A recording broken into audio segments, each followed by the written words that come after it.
Recording ही चालू नहीं किया। कल अपन ने एक विशेष बिंदु की चर्चा ली थी कि 14वें गुणस्थान में चारित्र की पूर्णता होती है एक अपेक्षा के तहत। तो इस न्याय से हम ये कह सकते हैं कि 14वां गुणस्थान ये मोक्ष मार्ग है और मोक्ष ये उसका फल है। हालांकि पहले गुणस्थान को अपन मोक्ष मार्ग नहीं कह सकते डायरेक्टली, बट हाँ किसी मायने में हम उसको मोक्ष मार्ग कह सकते हैं। कैसे? अरे जो सम्यक तो सन्मुख मिथ्या दृष्टि है जो अभी पहले गुणस्थान में है, परंतु अब तय हो गया है, 100% गारंटी है कि वो उपशम सम्यक तो प्रकट करेगा ही करेगा या क्षापशमिक सम्यक तो प्रकट करेगा ही करेगा, तब तो फिर उसको भी अपन मोक्ष मार्ग में ले लेंगे, उसमें भी कोई दिक्कत नहीं है। बात मुझे इतनी कहनी है, 14 गुणस्थान अपन साधक कह सकते हैं और मोक्ष ये साध्य कह सकते हैं, इसमें कोई हर्ज नहीं। अपेक्षा समझनी चाहिए, किसी अपेक्षा से 13वें गुणस्थान को ही साध्य ऐसा कहा जाएगा कि वो भाई जितनी साधना करनी थी, जितना बुद्धिपूर्वक, जितना ध्यान से शब्दों की तरफ ध्यान, मतलब शब्दों की तरफ ध्यान दीजिए, बुद्धिपूर्वक जितना पुरुषार्थ करना था 12वें गुणस्थान तक कर लिया। अब 13वां गुणस्थान तुम्हारी ये साध्य अवस्था है, तुम्हें वो प्रकट हो गई है। परंतु वास्तव में विचार कीजिए, क्या समस्त विकृतियों का अभाव 13वें गुणस्थान में हुआ है? बिल्कुल नहीं, अभी भी आघाती कर्मों की सत्ता दिखाई दे रही है। अरे आघाती कर्मों की सत्ता तो 14वें गुणस्थान के अंत तक पाई जाती है। तो कहने का मतलब यही है कि अशुद्धि या असिद्धत्व नाम का औदैहिक भाव ये तो 14वें गुणस्थान के अंत तक पाया जाने वाला है। तो इस न्याय से हम 14वें गुणस्थान को भी परिपूर्ण अवस्था नहीं मान सकते हैं, वो एक सिद्ध भगवान ही परिपूर्ण अवस्था है। इसलिए तो भजन में क्या कहते हैं, अशरीरी सिद्ध भगवान आदर्श तुम्ही मेरे। अरहंतों को आदर्श नहीं बताया है, मतलब समझना, अपेक्षा समझना। अरहंतों को आदर्श नहीं कह रहे, सिद्धों को आदर्श कहते हैं। क्यों?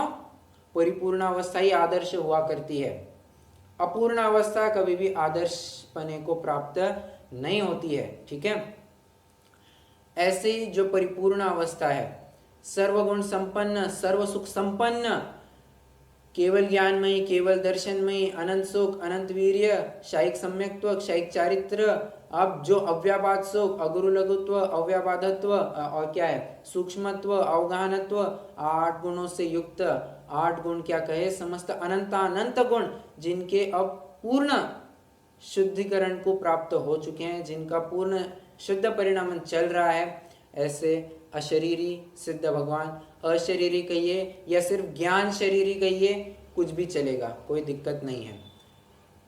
ऐसे सिद्ध भगवान की अब हम चर्चा करने वाले हैं। गुणस्थान तो कर लिया, बट गुणस्थान ही क्या सब कुछ है? क्या गुणस्थान के बाहर भी कुछ नहीं है? कहते हैं हाँ है, गुणस्थान के बाहर भी है। कौन है? अरे जिन्होंने इन गुणस्थान की सीढ़ियों को पार करके अब इस संसार से ही पार हो गए हैं, ऐसे अशरीरी सिद्ध भगवान की चर्चा होगी। देखिए, आपको एक अंदाजा कि आपको ये पता ही है कि ये जितने भी गाथाएं अपन ने पढ़ी है, ये गोमटसार जीव कांड के आधार से पढ़ी है। बराबर? मेरी आवाज आ रही है? ओके। ये जितनी भी गाथाएं पढ़ी है अपन ने गोमटसार जीवकांड के आधार से पढ़ी है। और गोमटसार जीवकांड में एक शैली है, गोमटसार जीवकांड कहिए या मार्गणा स्थान कहिए, कि जो भी मार्गणा पूर्ण हुई है या फिर जो भी प्रकरण पूर्ण हुआ है, उसके बाद उन परिणामों से अतीत जो सिद्ध भगवान है उनकी चर्चा भी एक बार आती ही आती है। क्यों? अरे सिर्फ कषायों की चर्चा करके थोड़ी ना बात होगी, कषायों के पार, मतलब कषायों को पार करके भी कोई अवस्था है, ये भी ज्ञान करना आवश्यक है। अतएव कषायों से पार, गुणस्थानों से पार, मार्गणा स्थान से पार भी एक अवस्था का वर्णन होना जरूरी है। इसलिए आप मार्गणा स्थान का प्रकरण उठा करके देखना कभी भी, भव्यत्व मार्गणा, संसार मार्ग, क्या है, कषाय मार्गणा, लेश्या मार्गणा, हर एक प्रकरण के बाद उन्होंने सिद्ध भगवान का स्वरूप उठाया ही उठाया है। क्यों? अरे ये कोई अवस्था तुम्हारी बनाए रखने योग्य नहीं है। असली अवस्था तो वो पंचम गति है, वो पंचम गति को प्राप्त करना है, इसीलिए इन सब का जिक्र करना जरूरी है। ठीक है। उसी प्रकार अब गुणस्थान ही सब कुछ नहीं है। क्या सिर्फ गुणस्थानों में ही बने रहना है क्या? अरे गुणस्थान ये तो संसार है। मोह और योग के निमित्त से हुई जीव की जो तारतम्य रूप अवस्था है उसको अपन गुणस्थान कह रहे हैं, और मोह योग तो ये विकृति है। क्या हमेशा ही विकृत अवस्था में ही बने रहेंगे क्या? नहीं। शुद्धिकरण के पश्चात सोना भी जो किट्ट कालिमा से युक्त है वह भी स्वर्णत्व को प्राप्त होता है। उसी प्रकार पुरुषार्थ के द्वारा यह जीव जो कर्ममल से युक्त था अब कर्ममल से हट करके एक शुद्ध अवस्था को प्राप्त हुआ है। ऐसी सिद्ध दशा का वर्णन अब चलेगा। आइए प्रश्न क्रमांक 72 की चर्चा करनी है। तत्वज्ञान विवेचिका भाग 2 में प्रश्न क्रमांक 178 178 पढ़ते हैं, गाथा पढ़ते हैं। अट्ठविह कम्म वियला सीधी भूदाणि रंजनाणिच्चा अट्ठगुणा किद किच्चा लोयगणिवासिनो सिद्धा। सिद्ध भगवान उन्हें कहते हैं। किन्हें कहते हैं? अब एक देखिए कितने सारे विशेषण यहाँ पर जोड़े, आप नीचे अर्थ पढ़ करके भी अनुमान लगा सकते हैं। 8 प्रकार के कर्मों से रहित 1, अव्ययबाद सुख रूपी अमृत का अनुभव करने वाले 2, भाव रूपी अंजन या कालिमा से रहित, अर्थात भाव रूपी अंजन मतलब भाव कर्मों से रहित। ठीक है। 3, नित्य। 4, सम्यक्त्व आदि 8 गुणों से संपन्न। 5, कृतकृत्य। 6, लोकाग्र निवासी। 7, इन 7 विशेषणों का प्रयोग करके इन्होंने सिद्ध भगवान की चर्चा की है। एक प्रश्न आपके मन में उपस्थित हुआ होगा, ऐसी क्या बात है, सिर्फ सिद्धों की चर्चा करने के लिए बता देते हैं जो गुणस्थानातीत हो गए हैं उन्हें हम सिद्ध कहते हैं, ये इतने अलग अलग 7 विशेषण क्यों जोड़े हैं? इसका अर्थ या इसका उद्देश्य आपको तुरंत ही अब एक 5 मिनट में ख्याल में आएगा। बट आगे बढ़ने से पहले सिद्ध भगवान के 8 गुण कौन से हैं और वो किन के अभाव में प्रकट होते हैं, ये मैं आपसे एक बार जरूर सुनना चाहूंगा। सिद्ध भगवान के 8 गुण कौन से और वे किन के अभाव में प्रकट होते हैं?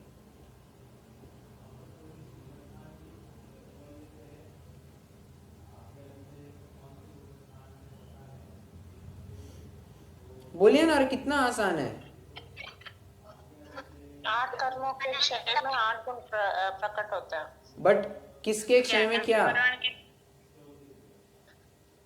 ज्ञानावरण के क्षय से केवल ज्ञान, दर्शनावरण के क्षय से केवल दर्शन, वेदनीय के इसमें अव्याबाद, मोहनीय से सम्यक्त्व और आयु का अवगाहनत्व, नाम कर्म का सूक्ष्मत्व और गोत्र कर्म का वो अगुरुलभ और दूसरा क्या है, अंतराय कर्म का वीर्य, अनंत वीर्य। Correct, perfect. ये 8 हो गया ना। अवगाहनत्व, आयु के अभाव में अवगाहनत्व। ठीक है। तो ये 8 गुण इन 8 कर्मों के अभाव में बताए गए हैं। ठीक है।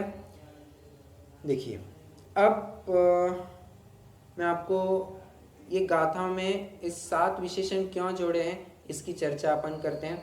ये थोड़ा सा महत्वपूर्ण विषय है। आप यूँ विचार कर सकते हैं, जो न्याय का प्रकरण चलता है ना, खंडन मंडन का प्रकरण, उसका कुछ अंश अभी आपको यहाँ पर देखने मिलने वाला है। बने रहिए, बहुत रोचक प्रकरण चलेगा। देखिए क्या है, अन्य मतियों ने मोक्ष का स्वरूप कुछ अन्यथा ही मान रखा है। मोक्ष तत्व संबंधी भूल क्या है? मोक्ष तत्व संबंधी भूल क्या है? 6 ढाला की वो पंक्ति सुनाइए मुझे।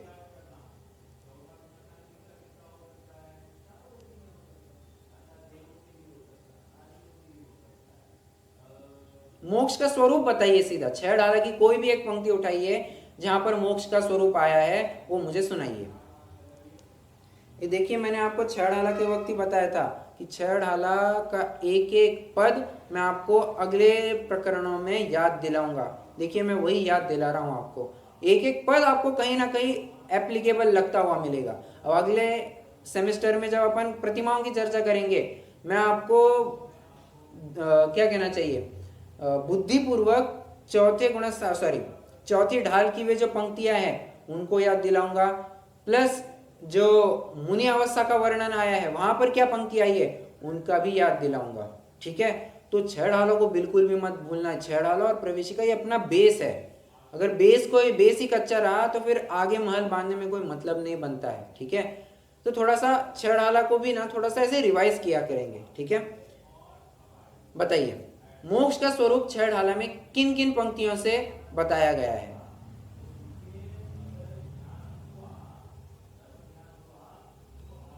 वो आएगा क्या, मोक्ष महल की प्रथम सीढ़ी? नहीं नहीं विज्ञान चरित्र। नहीं नहीं नहीं, वो तो ज्ञान शरीर त्रिविध कर्ममल वर्जित सिद्ध महंता करेक्ट। देहे निकल अमल प्रथम भोगे शर्मा, कर्म से रहित अवस्था। करेक्ट, वो भी आ जाएगा, ये भी आ गई। और एक और है, शिव रूप निराकुलता न सोई। बहुत बढ़िया। स्वरूप कहना चाहे तो सिर्फ शिवरूप निराकुलता इतना ही कहेंगे, न जो है वो तो मोक्ष तत्व संबंधी भूल में चला जाएगा। ठीक है, देखिए तीन पंक्तियां लगे, अपन तीनों पंक्तियों को थोड़ा विचार करते हैं फिर अपन यहां पर आ जाएंगे। दूसरी ढाल में क्या पंक्ति आई थी? शिवरूप निराकुलता। शिवरूप कैसा है, शिव का स्वरूप कैसा है या शिव अवस्था कैसी है? सुखरूप है, निराकुलतामय है, और वैसा नहीं मानता ये उसकी मोक्ष तत्व संबंधी भूल है। वो अन्यथा मान लेता है, मोक्ष का स्वरूप जैसा है वैसा नहीं मान लेता, ये उसकी मोक्ष तत्व संबंधी भूल है। अब क्या क्या तत्व संबंधी भूले हैं ये अपन 7 प्रकार से यहाँ पर देखने वाले हैं। थोड़ा सा पहले अपन आगे की पंक्तियों का भी विचार करते हैं। क्या कहा है? ज्ञान शरीरी त्रिविध कर्ममल वर्जित सिद्ध महंता, ते हैं निकल अमल परमात्म भोगे शर्म अनंता। ज्ञान शरीरी त्रिविध कर्ममल वर्जित सिद्ध महंता, ते हैं निकल अमल परमात्म भोगे शर्म अनंता। यहाँ पर मैंने आपको याद होगा, मैंने आपको पर्टिकुलरली ये पंक्तियों में 2 बातें हाईलाइट करके दिखाई थी, एक नास्ति परक और एक अस्थि परक। याद आ रहा है क्या? मुझे अच्छे से याद आ रहा है कि मैंने आपको बताया है। 2 कथन निकलते हैं यहाँ से, एक अस्थि परक कथन निकलता है, एक नास्ति परक कथन भी निकलता है। ऐसा क्यों? क्योंकि कोई मत है जो क्या कहता है, बुद्धियादि गुणा उच्छेदा मोक्ष, बुद्धि आदि गुणों का, सुख आदि गुणों का नाश होना वही मोक्ष है। अरे भैया, जब सुख का ही नाश हो गया तो जिसके लिए अपन प्रयत्न कर रहे थे उसका क्या मतलब बचा? कुछ मतलब नहीं बचता है। इसलिए भोगे शर्म अनंता ये पद का महत्व आ जाता है। और कोई मानता है कि उसी अंश में जाकर के विलीन हो जाते हैं, इस हमारी जैसी अवस्था है वैसी अवस्था के साथ जाकर के उस परम ब्रह्म में विलीन हो जाते हैं। ऐसा भी मानने कोई योग्य नहीं है। क्यों? क्योंकि कोई परम ब्रह्म में विलीन नहीं होना है, वो तो हम कर्मों से रहित होते हैं, तब जाकर के हम वहां मोक्ष अवस्था को प्राप्त होते हैं। ठीक है, अब आते हैं यहां पर। ठीक है,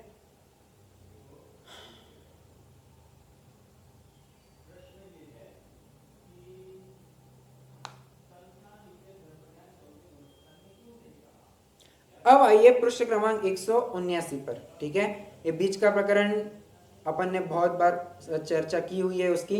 अपन सीधे ही अभी वो जो एक और गाथा दिख रही है ना आपको, उस गाथा का अपन अब अर्थ देखते हैं। यद्यपि सिद्ध भगवान, ऊपर से पढ़ते हैं।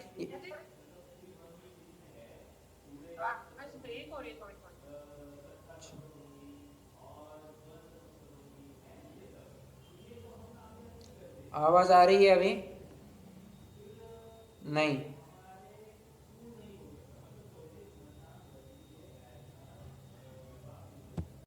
हाँ जी, अपन कहाँ थे? पेज नंबर 179 पर थे। पढ़ते हैं। यद्यपि सिद्ध भगवान अनंत अनंत विशेषताओं से सहित है, तथापि उनमें से यहाँ मात्र उपर्युक्त 7 विशेषणों द्वारा उनका स्वरूप स्पष्ट किया गया है।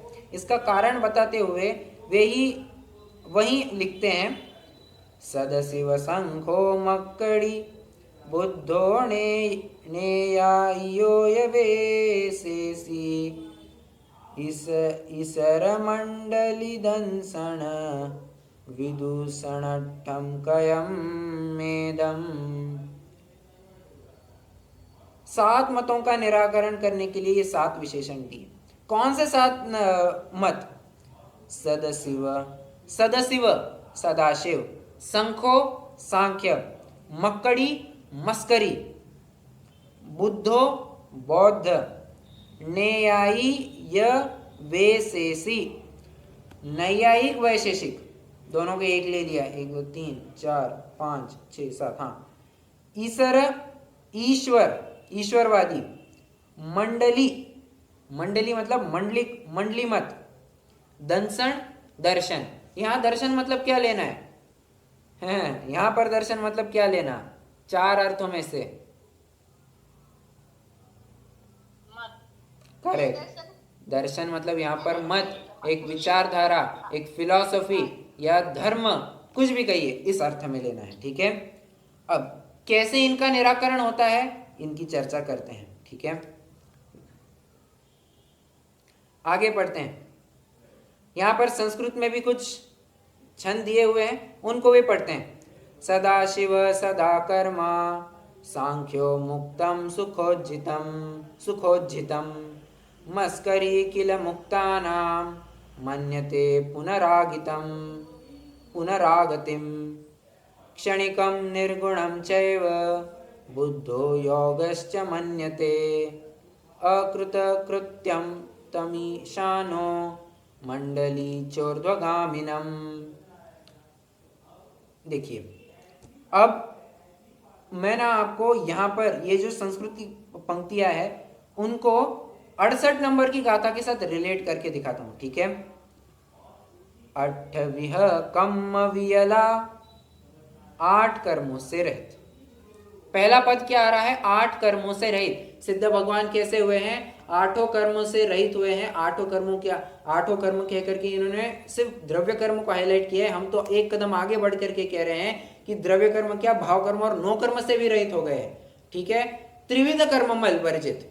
ओके, परंतु इसी की विरोध मान्यता वाला एक मत है, सदाशिव मत, जो क्या मानता है? सदा कर्मों से युक्त ही होता है, कभी भी उसमें शुद्धता का अंश प्रकट ही नहीं होता। लो, अब कोई किट्ट कालिमा को, काले पत्थर को शुद्धिकरण करने लग जाएगा, क्या लगता है? उनका ये मानना है कि वो काला का काला ही बना रहेगा, काला कोयला हो जाएगा, सोना कभी नहीं बनेगा, ऐसा उनका कहना है, जो कि योग्य नहीं है। क्यों? क्योंकि अगर अशुद्धता है तो अशुद्धता किसकी अपेक्षा अशुद्ध कह रहे हैं? अरे कोई ना कोई वस्तु शुद्ध होगी, उसी की अपेक्षा तो अपन अशुद्ध कह रहे हैं। अगर सब कुछ ही अशुद्ध होता तो फिर शुद्ध अशुद्ध का भेद ही नहीं बनता। कितने जन फॉलो कर रहे हैं? पॉइंट इंपॉर्टेंट है, बराबर। शुद्ध और अशुद्ध ये भेद, क्या कहा? सदस्य जो है ग्रुप ये मानते हैं कि हमेशा शुद्ध रहता है, बराबर, सदा शुद्ध रहता है। मैं थोड़ा गलत बोल गया, सदा अशुद्ध को मानते हैं। ठीक है, बट फिर भी लॉजिक तो कोई गलत नहीं जाएगा। लॉजिक तो वही बना रहेगा कि अच्छा, अपन ने अशुद्ध की अपेक्षा लगाई था, हम शुद्ध की अपेक्षा लगाई। आप शुद्ध किस अपेक्षा से कह रहे हैं? सदाशिव वाले अशुद्धता की अपेक्षा कह रहे हैं, बराबर। हाँ, बराबर ना। नहीं, मैंने रेक्टिफाई किया बाद में, शायद आपको आवाज नहीं पहुंची होगी। मैंने बाद में रेक्टिफाई किया उसको कि यहाँ शुद्धता की बात चल रही है, अशुद्धता की बात नहीं चल रही है। ठीक है, तो सदाशिव मत वाले क्या मानते हैं?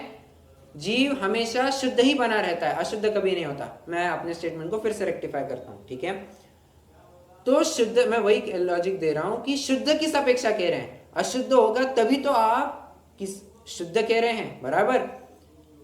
मतलब सोना हमेशा आपको स्वर्ण रूप में ही पाया जाएगा, किट्ट कालिमा से युक्त ही नहीं होगा, ऐसा कभी संभव ही नहीं है, 3 काल में संभव नहीं है। सोना अगर प्राप्त करना है तो अशुद्धता सहित ही मिलेगा और उसको पुरुषार्थ पूर्वक गंदगी को अलग, सोने को अलग करना पड़ेगा, ठीक है। उसी प्रकार अशुद्ध जीव अनादि, देखिए इसके संदर्भ में ना आपको तत्वार सूत्र के या फिर गोमटसार कर्मकांड की कुछ गाथाओं का अध्ययन आवश्यक है। अब आवश्यक है, मैं आपको बता ही दूंगा। अनादि संबंधे च, तत्वार सूत्र के दूसरे अध्याय का शायद 42वां सूत्र है, चेक करना पड़ेगा। तो वहां पर लिखा है अनादि संबंधे च, किसका संबंध अनादि से है? अरे तत्वार सूत्रकार आचार्य उमा स्वामी देव अभी 5 शरीरों की चर्चा करके आए हैं, औदारिक, वैकृक, आहारक, तेजस, कार्माणानि, शरीरानि। और बाद में कह रहे हैं, 1-2 सूत्र के बाद ही कह रहे हैं कि अनादि संबंधे च, इनका जीव के साथ अनादि से संबंध पाया जा रहा है, बराबर। ये एक तर्क दे दिया मैंने आपको। दूसरा तर्क देता हूं, ये जो आचार्य नेमिचंद सिद्धांत चक्रवर्ती देव है ना, इन्हीं के दूसरी रचना गोमटसार कर्मकांड की दूसरी गाथा, इसका आधार मैं आपको देता हूं। पयड़ी शील सहावो जीवंगाणम अणाई संबंधो कणयो वले मलम वा ताणतिथम स्वयं सिद्धम। मैंने एक पद के ऊपर थोड़ा विशेष एम्फोसिस दिया, अणाई संबंधो। फिर से, पयड़ी शील सहावो, प्रकृति कहिए, शील कहिए, स्वभाव कहिए, एकार्थवाची है।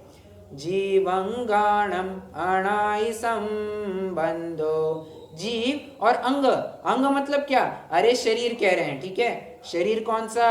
5 शरीर लगा लेना, ठीक है। जीवंगाणम अणाई संबंधो कणयो वले मलम वा ताणतिथम स्वयं सिद्धम। कणयो वले मलम वा, जिस प्रकार आपको सोना प्राप्त करना है तो किट्ट कालिमा से युक्त ही मिलेगा, उसी प्रकार आपको संसार में अगर जीव की खोज करनी है तो आपको कर्मों से युक्त ही मिलेगा। शरीर से भिन्न संसारी जीव मिलना संभव नहीं है, शरीर के साथ ही वो पाया जाएगा, ठीक है। बस ये 2 आधार मैंने आपको दे दिए और एक लॉजिक भी बताया, जिसके आधार से जो सदाशिव मत वालों का कहना है कि सदाशिव बना रहता है, सदा शुद्ध बना रहता है, अशुद्धता का लवलेश नहीं है उसमें, तो वो गलत है, ठीक है। अच्छा, मेरा एक प्रश्न है आपको, क्या हम ऐसी ही मान्यता कहीं ना कहीं रखते हैं कि जीव तो सदा शुद्ध है, वो कभी भी गंदगी से युक्त है ही नहीं, उसमें अशुद्धता का प्रवेश नहीं है? क्या आपने कभी गुरुदेव के मुख से इन वचनों को सुना है? सुना ही होगा, बराबर। मेरा प्रश्न है फिर, हम में और सदाशिव मत वालों में क्या अंतर हुआ? सदाशिव मत वाले भी कह रहे हैं हम शायदवाद से बोलते हैं और वो निश्चय से बोलते हैं। निश्चय से मतलब क्या? वो एक ही अपेक्षा से बोलते हैं कि शुद्ध ही है, जिसे हम शायदवाद लगाते हैं। ओके, आपने एक कदम आगे बढ़ते हुए स्यादवाद का आश्रय लिया, बट स्यादवाद अपन किस अपेक्षा से लगाते हैं, आपको ये बताना है।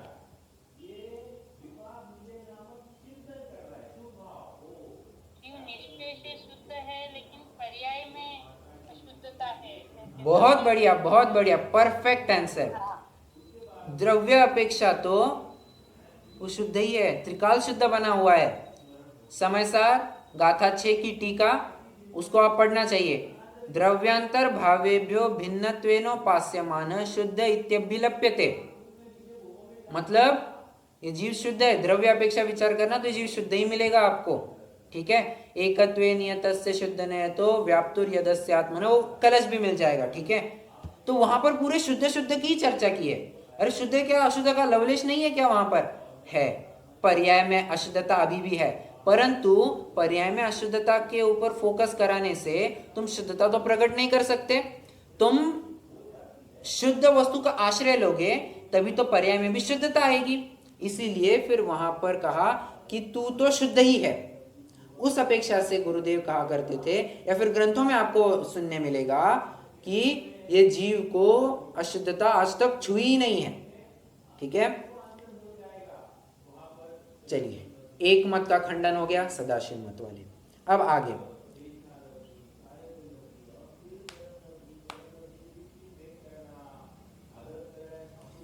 एक मिनट,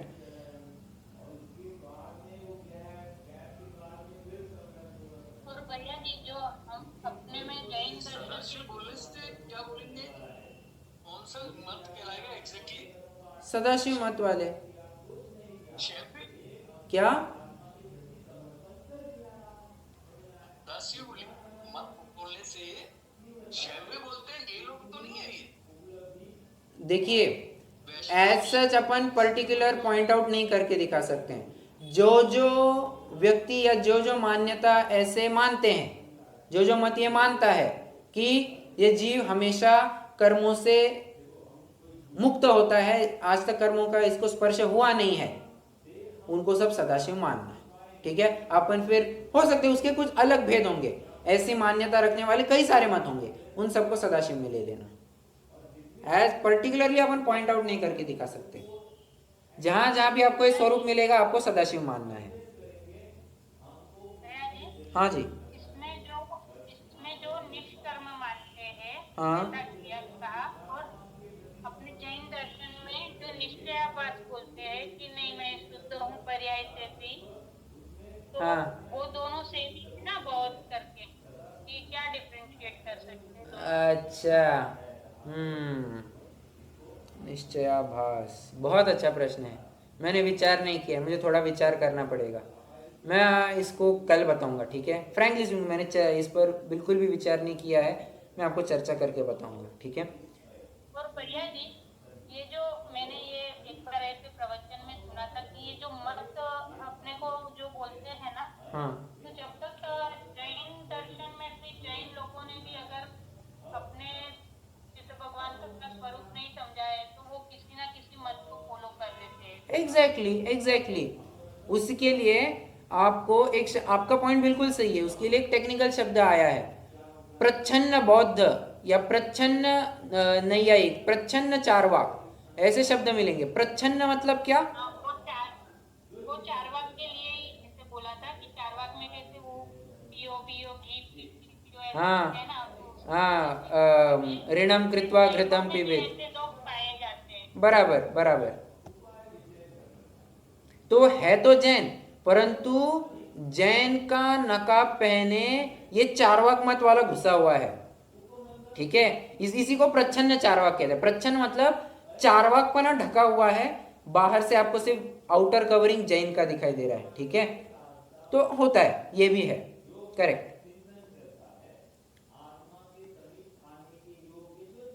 इसमें तो इंडिविजुअल का वे ऑफ लिविंग भी काम करता होगा ना।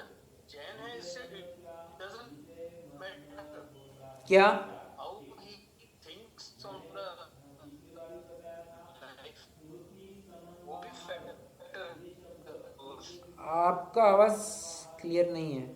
मिस्टर जैन भी है, एक जैसे सोचेंगे ना, जैसे अलग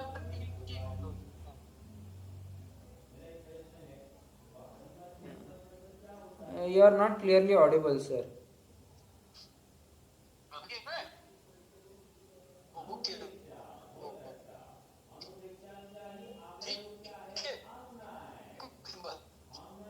ओके, आवाज ठीक हो जाए तो आप बाद में प्रश्न कर सकते हैं, कोई दिक्कत नहीं है। ठीक है, चलिए।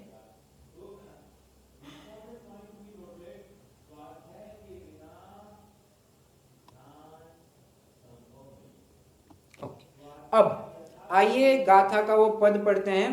पद मतलब अर्थ है अव्याबाद सुख रूपी अमृत का अनुभव करने वाले, अव्याबाद सुख। ठीक है, और नीचे देखेंगे सांख्यो मुक्तम सुखोज्जितम। सांख्य मत वाले क्या मानते हैं? यह जीव हमेशा सुख से रहित होता है। सिद्ध भगवान सुख से रहित मानते हैं। सांख्य मत वाले क्या मानते हैं? यह सिद्ध दशा सुख से रहित है। अब मैंने आपको कुछ ही देर पहले थोड़ा संकेत किया था कि भैया हम जिस उद्देश्य से इतना पुरुषार्थ कर रहे हैं, इतनी साधना कर रहे हैं, अगर उसी का नाश हो जाए तो इस साधना का मतलब क्या?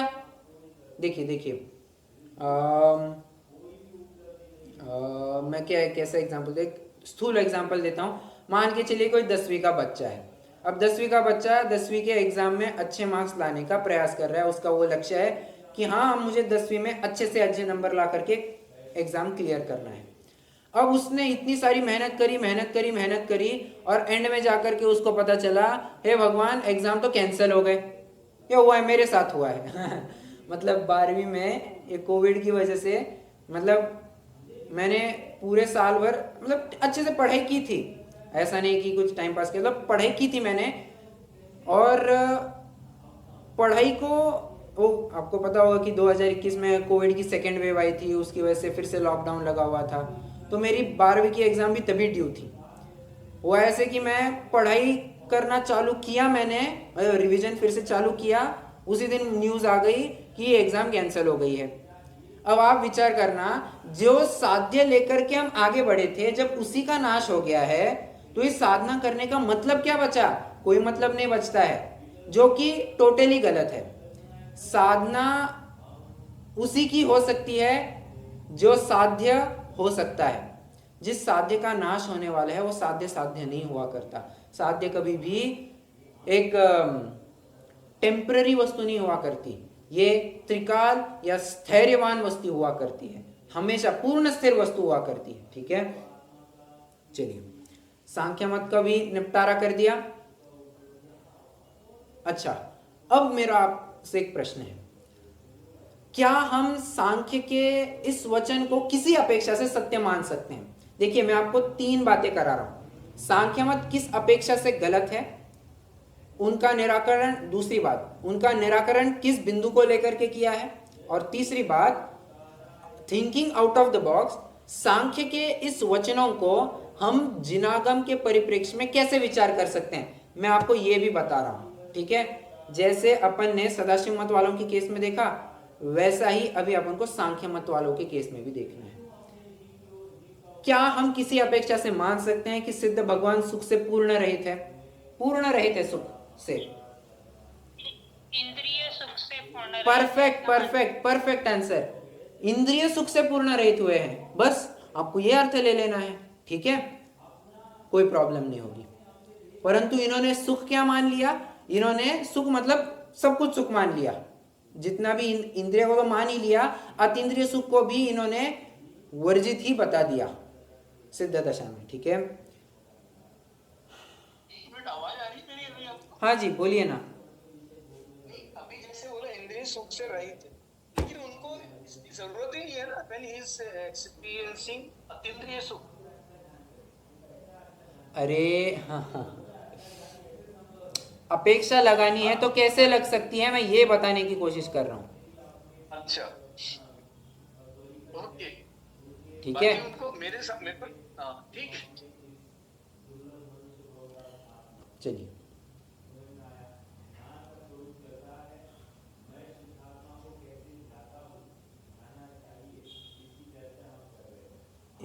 एक मिनट, क्या है, जो आपसे क्वेश्चन पूछ रहा था ना, हाँ जी, वो ये था कि ऐसे बात आ रही थी ना कि जैन लोग भी दूसरे को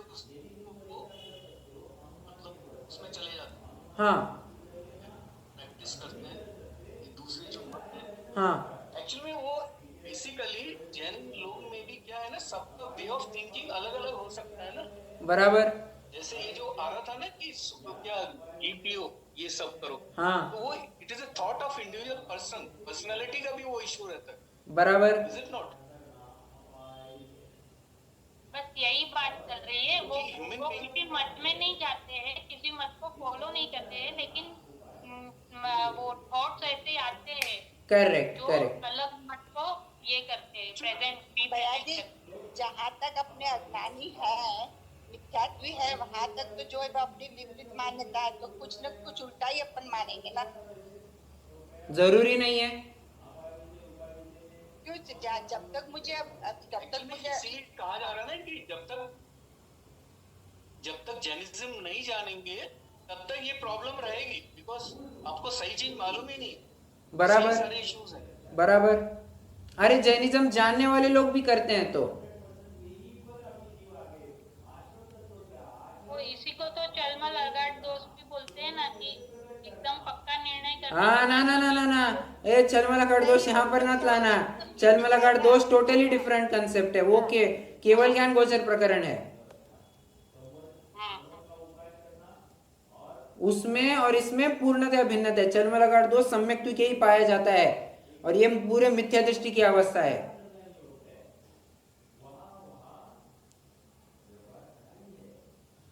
ठीक है, ये हुई है।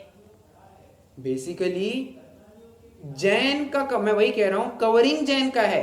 अंदर में वो क्या सोच रहा है उसके हिसाब से हम उस मत में उसको कैटेगराइज करेंगे। अगर वो इस मान्यता वाला है, ऋणम कृत्वा घृतम पिबेत यावत जीवम सुखम जीवेत भस्मीभूतस्य देहस्य पुनरागमनम कुतः, अगर वो इस मान्यता वाला है हम उसको कहेंगे तू जैन है पर तू तेरी विचारधारा पूरी चारवाक जैसी है। ओके, मतलब तू चारवाक ही सही, तो ऐसे होगा। ठीक है, चलिए अब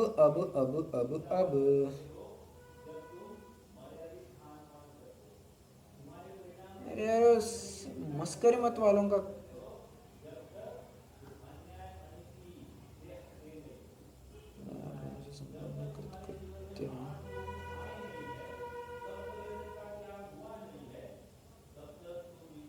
ठीक है, देखिए ऊपर क्या लिखा है, भाव रूपी अंजन या कालिमा से रहित है।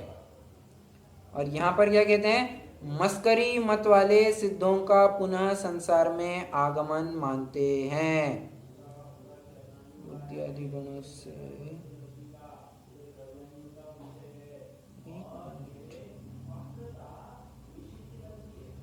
हाँ बराबर, क्या कह रहे हैं, भाव रूपी अंजन या कालिमा से रहित। और मस्करी मत वाले क्या मानते हैं, सिद्धों का पुनः संसार में आगमन मानते हैं। अब देखिए प्रश्न है मेरा, सोने में कभी जंग लगती है क्या? सोने में कभी जंग दीमक, सॉरी सोने में हाँ बराबर, सोने में बराबर ना, सोने में कभी जंग लगती है क्या?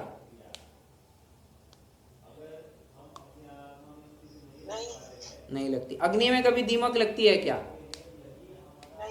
नहीं लगती है।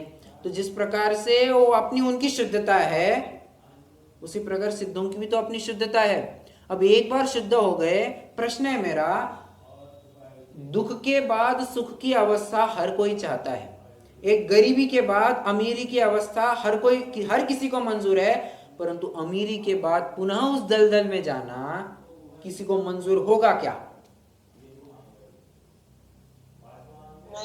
नहीं होगा। जो आज करोड़पति है दूसरे ही सेकंड में अगर वो रोडपति हो जाए उसको बर्दाश्त नहीं होता है, ये बिल्कुल बर्दाश्त नहीं होता है, मुंह दिखाने के लायक नहीं होता है। वो तो मैं तो एग्जांपल दे रहा हूँ, वो तो सोचता होगा कि कहीं फांसी लगा करके मर जाऊं, कूदी डाल करके कहीं गिर जा करके मर जाऊं, ऐसी उसकी अवस्था हो जाती है। तो वो मुंह दिखाने के लायक नहीं होता है।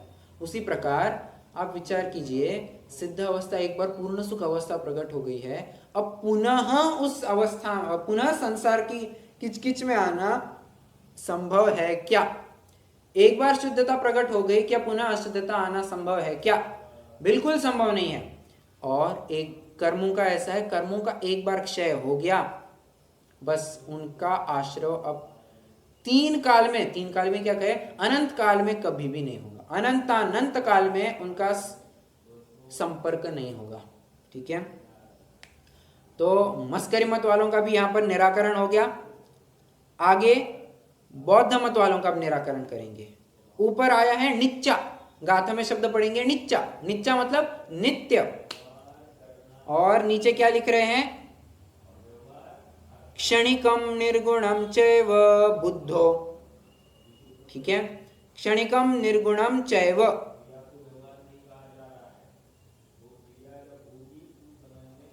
एक मिनट कुछ गलत है, अरे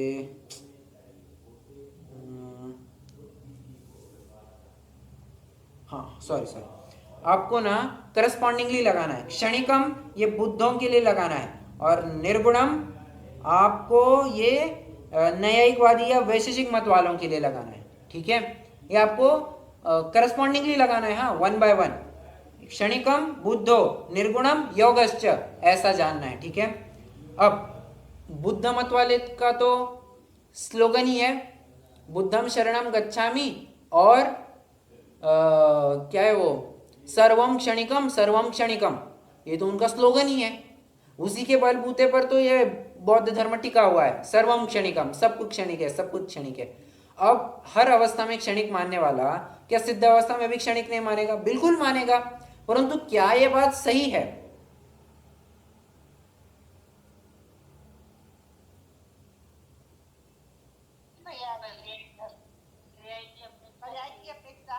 परफेक्ट, पर्याय की अपेक्षा आप मानना चाहते हैं, बिल्कुल मानिए। भगवान सिद्ध भगवान स्वयं कहते हैं कि हाँ, पर्याय अपेक्षा तो सभी क्षणिक है, उसमें कोई डाउट नहीं, पर्याय अपेक्षा तो सिद्ध भी क्षणिक है। सिद्ध अवस्था है ना, वो हाल में है क्या, वो सिद्ध अवस्था है, परंतु वो क्षणिक किस रूप मानते हैं? क्षणिक माना मतलब अब नाश हो जाएगा, नाश रूप क्षणिकता मानते हैं वे, जबकि ऐसी बात नहीं है। यहां पर हम मानते हैं पर्याय का ही नाश हुआ है, द्रव्य तो वैसा का वैसा बना रहा है। द्रव्य की स्थिति वैसी की वैसी है, पर्याय बस बदलती जाती है। पर्याय में क्षणिकता होगी, द्रव्य में तो ध्रुवता ही बनी रहती है। ठीक है, चलिए, बुद्धों को भी डील कर लिया। द्रव्य को क्षणिक मानते हैं। हाँ, पर्याय के साथ साथ द्रव्य को भी क्षणिक ही मानते हैं वे। मतलब क्या बताऊं मैं, 8 बजे का जो श्रेयांश था वो 8:45 बजे का श्रेयांश नहीं, वो अलग है। अरे 8:45 क्या, 8:01 पर जो श्रेयांश था वो 8:02 पर वही श्रेयांश नहीं है, ऐसा वे मानते हैं। वो मानते हैं पूरा द्रव्य ही बदल गया है, ऐसी बात नहीं होती। तो देखिए ना, इसी बात को लेकर के बौद्धों का कितना मजाक भी उड़ा है। एक ऐसे चुटकुला सुनाया जाता है, मान लीजिए किसी बौद्ध मान्यता वाले जीव के पास हम गए और उससे कहा, ए भैया जरा मुझे तो बहुत बहुत ज़रूरत है, मुझे 1 लाख रुपया दे सकते हो क्या? मान लीजिए दोस्त ही था अपना, तो कोई ज़्यादा दिक्कत नहीं थी, तो उसने फटाफट 1 लाख रुपया निकाल करके दे दिया। अब अगले ही मिनट में वो पूछता है, भैया मेरे पैसे? सामने वाला क्या मजा ले सकता है, काहे के पैसे? वो मैंने तो उससे पैसे लिए थे, मैंने तुमसे थोड़ी ना पैसे लिए थे। मतलब मान के चलिए सामने वाले व्यक्ति का नाम राजेश है जिससे पैसे लिए थे, तो अपन क्या कहेंगे, मैंने तो उस राजेश से 1 मिनट पहले वाले राजेश से पैसे लिए थे, अभी के राजेश से मैंने पैसे नहीं लिए, तो तुमको क्यों लौटाऊं मैं? तो ऐसी मजाक ली गई है उनकी। ठीक है भैया, अनित्यता है, परंतु कैसी अनित्यता? Permanency with change and change with permanency. अनित्यता होते हुए भी नित्य बने रहना, और नित्य बने रहते हुए भी अनित्य बना रहना। परिणमन करते हुए भी स्थायी बने रहना, और स्थायी बने रहते हुए भी परिणमन करना। ठीक है, ये बौद्धों ने नहीं माना है, ये हम मानते हैं। ठीक है, अब मैंने आपको थोड़े समय मतलब कुछ ही मिनट पहले एक और सूक्ति बताई थी जो अन्यमति मानते हैं, बुद्ध्यादि गुणा उच्छेदा मोक्ष। वो जो सूक्ति है वो वही नैयायिक और वैशेषिक मत वालों के लिए लागू होती है। वे क्या मानते हैं? सिद्धावस्था, अरे समस्त गुणों का नाश हो गया है ना, बस वही सिद्धावस्था है। समस्त गुणों का नाश हो गया, वही अपना सिद्धावस्था है। कह रहे हाँ भैया, तुम जिस आधार से बने हुए हो, अगर वो आधार ही टूट जाए, काहे के फिर तुम सिद्ध? अगर देखिए द्रव्य की परिभाषा क्या है? द्रव्य की परिभाषा क्या है बताइए?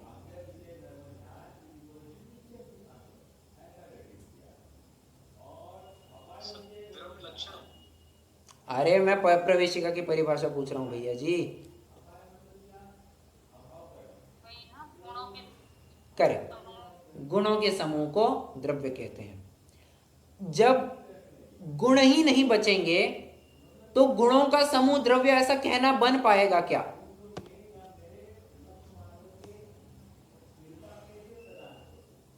बोलिए। जब गुण ही नहीं बचेंगे तो गुणों का समूह द्रव्य ऐसा कुछ कहना बन पाएगा क्या? दोनों किसके आधार पर रहते हैं? बराबर। जिस प्रकार पेड़ ही नहीं बचे तो पेड़ों के समूह को वन कहना संभव नहीं हो पाएगा, बूंदी ही नहीं बची तो बूंदियों के समूह को लड्डू कहना संभव नहीं हो पाएगा, बूंद ही नहीं बची तो बूंदों के समूह को समुद्र कहना संभव नहीं हो पाएगा, उसी प्रकार अगर गुण ही नहीं बचे तो गुणों के समूह को द्रव्य कहना, अरे द्रव्य नाम की कोई चीज ही नहीं बचेगी, द्रव्य का ही अस्तित्व खत्म हो जाएगा अगर गुण नहीं रहे तो। बराबर। तो द्रव्य के नाश की कीमत पर मुक्त होना ये किसने कहा था? ये तो कभी संभव ही नहीं है। और मैंने सूक्ति क्या बताई थी? बुद्धियादि गुणा उच्छेदा मोक्षा। अरे भैया ज्ञान ही चला गया तो तुम में और पुद्गल में फिर क्या अंतर रहा? पुद्गल भी जड़ है और तुम भी जड़ हो, फिर सिद्ध और पुद्गल में क्या अंतर है? कोई अंतर नहीं बचेगा। इसलिए उनकी यह मान्यता पूर्णतः गलत हो जाती है। ठीक है। अब मेरा प्रश्न है आपसे, क्या हम इस मान्यता को किसी अपेक्षा से सही कर सकते हैं क्या? अब थोड़ा सा ट्रिकी मामला है। क्या इनकी बात को हम किसी अपेक्षा से अपने जिनागम में सही मान सकते हैं क्या?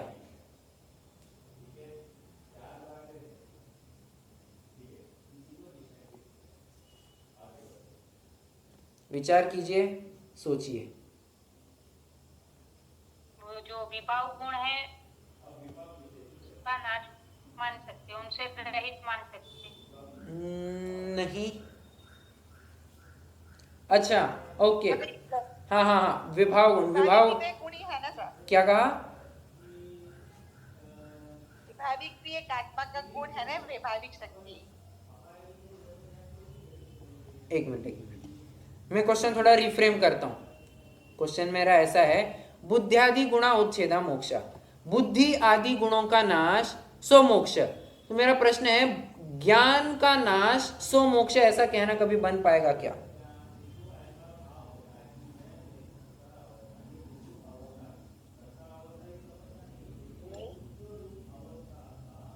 कोई नहीं समझा ना। मति ज्ञान और ये जो है वो बहुत बढ़िया, बहुत बढ़िया। मति ज्ञान का नाश कहा अपन ने। क्यों? मति ज्ञान का नाश हुए बिना केवल ज्ञान प्रकट होगा कभी? कतई नहीं, संभव ही नहीं है।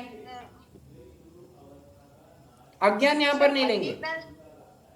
सुनिए, एक मिनट जरा, सुनिए, मुझे पूरा करने दीजिए। बुद्ध, देखिए मति ज्ञान के लिए एक शब्द आया है बुद्धि, और शायद श्रुत ज्ञान के लिए एक शब्द आया है विद्या। I am not so sure, but जहां तक मेरे ज्ञान में है ये दो शब्द आते हैं। तो बुद्धि मतलब क्या? मति ज्ञान ले लीजिए, क्या दिक्कत है? तो इनका भी ये स्टेटमेंट अपन सही मान सकते हैं। बहुत अच्छा जवाब दिया आपने।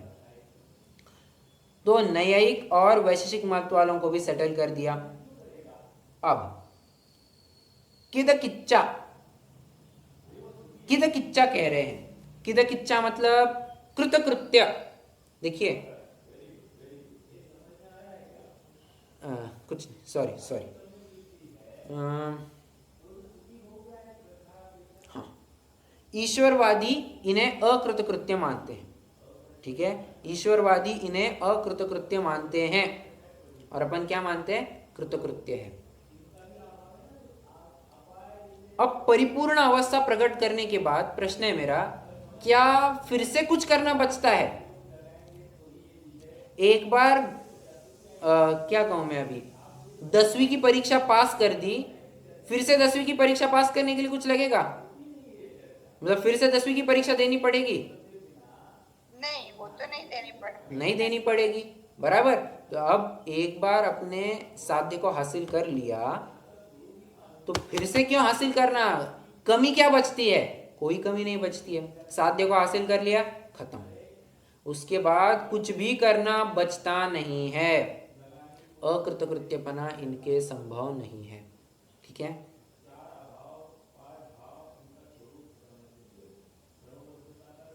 चलिए, अब ये इनका जो अकृतकृत्यपना है ये अपन अपने इसमें घटित करना संभव नहीं लग रहा है मुझे, इसलिए अभी इसको तो छोड़ देते हैं। ठीक है। अब अगला लेते हैं मंडली चोर्ध्वगामिनम। मंडली मत वाले क्या मानते हैं, एक बार सिद्ध होने के बाद यह जीव बस ऊपर ऊपर ऊपर ऊपर उठते जाता है, मतलब उसको रुकावट ही नहीं है। जबकि अपन क्या मानते हैं, धर्मास्तिकाय अभावात, धर्मास्तिकाय के अभाव से सिद्ध भगवान लोक के ऊपर और जा ही नहीं सकते। बराबर। देखिए गमन में कौन निमित्त है, गमन में कौन निमित्त है, धर्म द्रव्य धर्मास्तिकाय। बराबर। तो जब धर्मास्तिकाय का अभाव हो गया, मैं निमित्त की अपेक्षा कह रहा हूं। हाँ देखिए दोनों कथन समझना, निमित्त की अपेक्षा में कहना चाहूं तो धर्मास्तिकाय ही खत्म हो गया है, मतलब इसके आगे धर्मास्तिकाय है ही नहीं, तो आगे कैसे गमन होगा, निमित्त तो चाहिए कार्य के लिए, सिद्ध भगवान आगे नहीं जा सकते। अच्छा, एक उपादान की तरफ से आप विचार कीजिए, अरे भैया सिद्धों को यहां तक जाने की ही योग्यता है, इसके आगे सिद्ध भगवान जा ही नहीं सकते, यही उनकी सरहद है, खत्म। तो ये उपादान की तरफ से आप लगा लेना, ये ऊपर ऊपर ऊपर बढ़ते जाएगा, कैसे, नहीं संभव है। ठीक है, कुछ तो एक रुकावट होगी ना, जैसे हवा में छोड़े हुए बलून की जगह जैसे ऊपर ही उड़ता जाएगा, उसके लिए कोई रुकावट नहीं है, एग्जाम्पल दे रहा हूं। तो उसी तरह सिद्ध भगवान भी उड़ते ही चले जाएंगे क्या, नहीं, एक पर्टिकुलर पॉइंट आएगा जहां पर वे रुक जाएंगे, वहां पर दोनों भी कथन लगेंगे, एक उपादान अपेक्षा और निमित्त अपेक्षा भी। ठीक है, क्या अपन इसको अपने परिप्रेक्ष्य में विचार कर सकते हैं, ये कथन कैसे सही बैठ सकता है क्या, ये कहना भी थोड़ा मुश्किल लगता है, क्योंकि अगर आप उत्तर देना चाहेंगे कि परिणामों में विशेष ऊर्ध्वता आती है, तो फिर वही दिक्कत होगी कि अरे अपरिपूर्ण अवस्था तो पहले भी बनी रही। अगर अपन कहेंगे कि परिणामों में नितांत या निरंतर ऊर्ध्वता बनी रहती है, ऊर्ध्वता आती जाती है, मतलब पहले समय के मुकाबले दूसरे समय में ज्यादा अच्छे परिणाम, मतलब पहले समय में अपरिपूर्णता, ऐसा सिद्ध हो जाएगा ना, जो कि कहना अपने लिए शक्य नहीं है। इसलिए ये भी कथन ज्यादा अपन यहाँ पर घटित नहीं कर सकते हैं। ठीक है, बट इतना तो मानेंगे कि हाँ धर्मास्तिकाय खत्म हो गया है, अब उसके आगे जाना संभव नहीं है। कितने जनों को यहाँ पर ये जो जितनी भी 7 मतों का खंडन किया है, 7 मत के बारे में समझ में आया?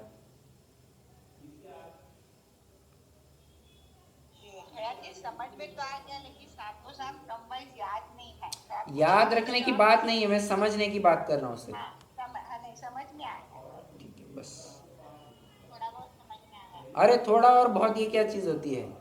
हाँ। मिश्र गुण स्थान, क्या बात है, मिश्र गुणस्थान, बहुत बढ़िया। चलिए, किसी को कोई प्रश्न हो तो आप पूछ सकते हैं, नहीं तो फिर अपन जिनवाणी स्तुति करेंगे। और इसी के मेरा एक क्वेरी था। हाँ जी, ये जो अपन 8 ये जो मानते हैं ना,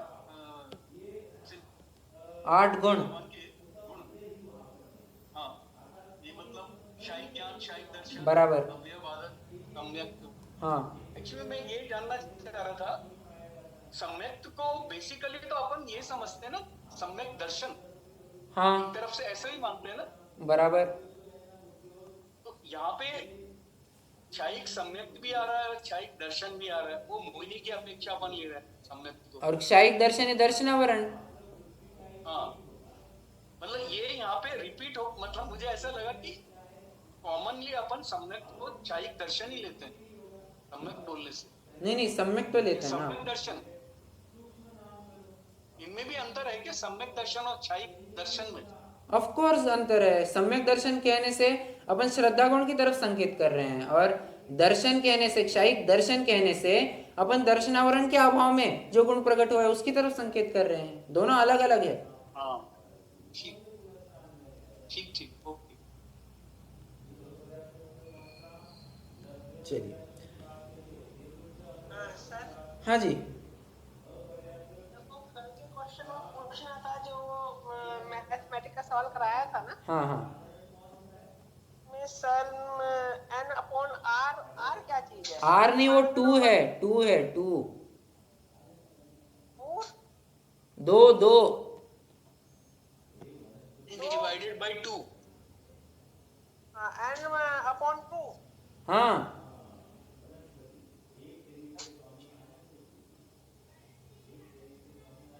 आर नहीं है वो।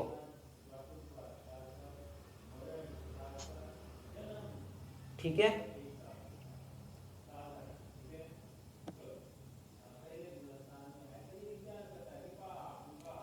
चलिए गुणस्थान की चर्चा अब अपनी पूरी हो गई है। कुछ मिसलिनियस जो पॉइंट थे उनकी चर्चा अपनी प्रवेशिका के माध्यम से ही हो गई है। आप वो पढ़ के भी कंप्लीट कर सकते हैं। प्रश्न क्रमांक जो 73 है वो आप खुद से भी कंप्लीट कर सकते हैं, उसमें कोई दिक्कत नहीं है। और बाद में जो इन्होंने अंतर दिए हुए हैं, गुणस्थानों में अंतर, परिणामों में अंतर, या फिर डिफ्रेंशिएट बिटवीन दिया है, ये भी आप अपने एंड पे खुद कर सकते हैं। इसमें अब अलग करने की कोई बात नहीं है। कुछ प्रश्न हो तो आप पूछ सकते हैं, नहीं तो अब मेरा एक प्रश्न है आप। क्वेश्चन आंसर पहले क्विज नहीं बनाई कितने दिन? अरे गुणस्थान की कोई ना, मैं आपको बताता हूँ ना, मेरी जो पिछली बैच थी मैंने वो सिर्फ 6 डाला तक ही पढ़ाई थी, उसके आगे मैंने गुणस्थान पढ़ाया नहीं। और गुणस्थान पढ़ाया नहीं तो मैंने क्विज भी बनाई नहीं, और अभी भी मैं क्विज नहीं बना पाया। हाँ, अब क्या करें। क्विज से थोड़ा अच्छा रहता है, हम हाँ बराबर है, कि सही है बात, क्विज से थोड़ा अच्छा बना रहता है। अब देखता हूँ मैं, अगर मेरे पास हो सकता है मेरे पास कोई क्विज होगी तो मैं आपके साथ शेयर करता हूँ, देखना पड़ेगा मुझे। जी क्वेश्चन आंसर का जरा एक दो क्लास लीजिए ना। कौन से बहुत क्वेश्चन अच्छा है। आंसर? इसी के ऊपर आपने उस दिन लिए थे ना थोड़े क्वेश्चन आंसर, आपने क्वेश्चन पूछे थे चार दिन पहले कैसे पूछे। कौन से क्वेश्चन पूछे थे? अब मुझे नहीं याद आ रहा। क्या है? हाँ कौन से क्वेश्चन? नहीं, रिवीजन करा दीजिए एक तरह से, थोड़ा सा हमें आसानी हो जाएगी आपके साथ करने में थोड़ा सा। ठीक है, चलेगा। अपन एक काम करेंगे, प्रयास ये रहेगा, ठीक है, कोई दिक्कत नहीं, अपन रिवीजन भी चालू कर देंगे। कल से अपन रिवीजन चालू कर देंगे। अच्छा, एक और पूछना है, रिवीजन की भी रिकॉर्डिंग करनी है क्या?